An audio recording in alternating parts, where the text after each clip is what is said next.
public confidence in the electors list, the integrity of the electors list, and balance that and make it a useful tool to help promote democracy, to draw out voters, to mail to them, to call them, etc., to get them engaged in the process. So the list itself, we really want it to work for us. Where is it being abused? Well, a couple of places. I think that where I have heard, I don't think I've actually been in a place where I saw it, but I certainly heard that provincial lists, for example, were used in federal elections or where they were used in leadership campaigns. And that's inappropriate. You have heard me stand and speak in this House quite a bit that we must only use personal information, and certainly the information on a voter's list is personal information, and valuable personal information. It should only be used for the purpose for which it was collected, not for secondary use, not for another campaign, not for a leadership campaign. So that's one of the places that the electoral list gets abused. The second part of it actually is people's belief in the integrity of that list and of the use of their personal information. So the reason that I support this amendment is I think that we need to get at the root causes of how these lists are being jeopardized or misused.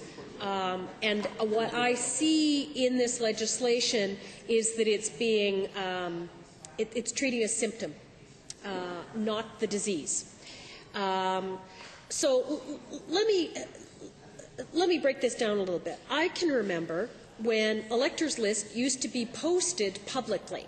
So in my community, it used to be posted on a telephone pole or electrical pole near the Community League building.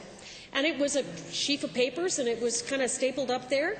And it actually broke information down in such a way that it described whether someone was married or single. It gave that kind of information. And, of course, the address where they were living and their full name, and I think a birth date as well. And for people who were fairly trusting and hadn't learned by experience, they would give their full name. So we had, at one time, we had a single woman living with us in our house, and she duly gave out her full name, so there it was, Alice Brown, and the address indicated she was a single and female, my father took one look at that, posted up on that telephone pole, and went, "Ye gods, that's a dumb thing to do," because we've just advertised there is a single or an unattached woman at this address, and that could really cause her some problems. And she learned that lesson, I'm sure, and never made it again. She would start to edit the kind of information that she gave out. So a lot of us learn that. We can't control where these lists are going. So I don't give out my home address to anybody for any reason now. And even though they say, "Oh, yes, and is this your home address?" I say, "That's where you can contact me." And I won't give a home address because I can't control how they're going to use that information. And that kind of attitude flows through into whether people are giving us information for an electoral list. So we need to be able to reassure people that either the way we collect the information or what the information is will not subject them to unpleasantness or danger or difficulty, which is important. We have to try and safeguard against the list being used in ways that the information was not collected for. So I see that as the problem. But I think what the Act does in Section 12, sub 7, is create another whole problem. So I know that my honourable colleagues opposite go into election campaigns with just buckets of money, and I'm sure that's a very nice experience. But I can tell you that for those in my caucus and in my party that have run for political office don't go into election campaigns with buckets of money, but they do often go in with a lot of volunteers. And we work the electoral lists hard. Over and over again. You know, you got to talk to people. So if we end up with an electoral list that now has fictitious people seeded into it, how much time am I going to spend in an election campaign with my volunteers desperately trying to search out Sue Higgins, who is a fictitious name? And we will keep trying, because in my constituency, people move around a lot. So Sue Higgins is probably in Edmonton Centre still, but she's moved, maybe twice, maybe 3 times.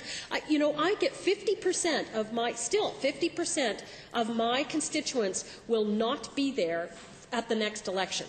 So anyone that was there and voting or was there in March of 2008 will not be in the same location in March of 2012. They will be either out of the riding or in a different place in the riding. So our campaign works those lists hard. We keep looking. So our fictitious Sue Higgins, we will keep trying to find her because, you know, there's only so many people that we can entice out to participate in the democratic process in Edmonton Centre, and they're pretty valuable to us, and we'll keep looking.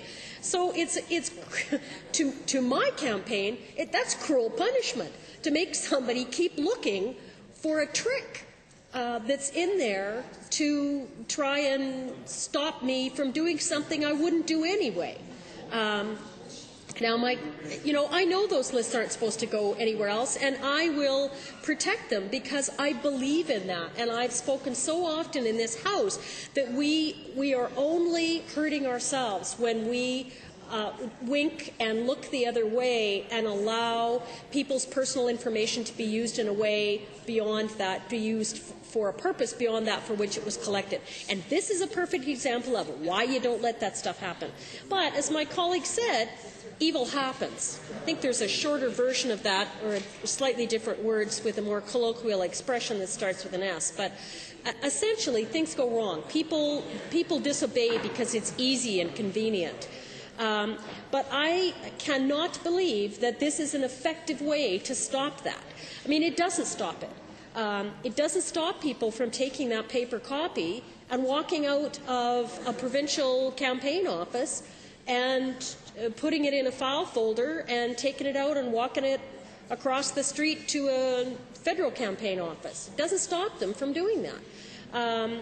Supposedly, you know, if Sue Higgins turned up on some federal campaign list, it could then be tracked back to my campaign. But then what? Who was the person that walked it across? We don't. That would be very difficult to be able to track, given the number of volunteers we're working with. So, you know, I'm putting up 30 people that are all now going to have a suspicion cast upon them because they might have handled that voters list where this fictitious name has been seeded into it.